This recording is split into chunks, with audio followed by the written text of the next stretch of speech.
বাংলাদেশের ৬৫,০০০ সরকারি প্রাথমিক বিদ্যালয়ের শিক্ষকেরা আগামীকাল ২৬ মে থেকে পূর্ণ দিবস কর্মবিরতিতে যাচ্ছে। শিক্ষকেরা মোট ৩ দফা দাবিতে এই কর্মবিরতি ঘোষণা করেছে। শিক্ষকদের প্রথম দাবি, প্রাথমিক বিদ্যালয়ের সহকারী শিক্ষকদের এন্ট্রি পদ যেন ১১তম গ্রেডে নির্ধারণ করা হয়।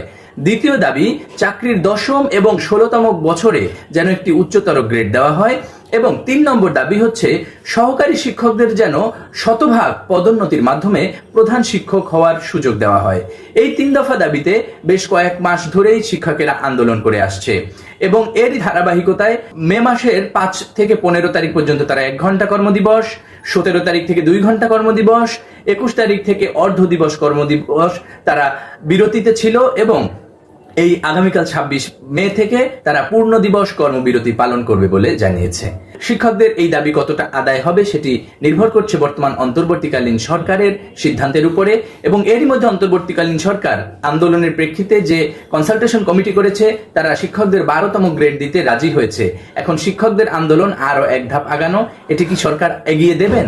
অধ্যাপক ডক্টর মোহাম্মদ ইউনূস নেতৃত্বাধীন অন্তর্বর্তীকালীন সরকারের সিদ্ধান্তের দিকেই তাকিয়ে আছে বাংলাদেশের ৪.৫ লাখ সহকারী শিক্ষকেরা।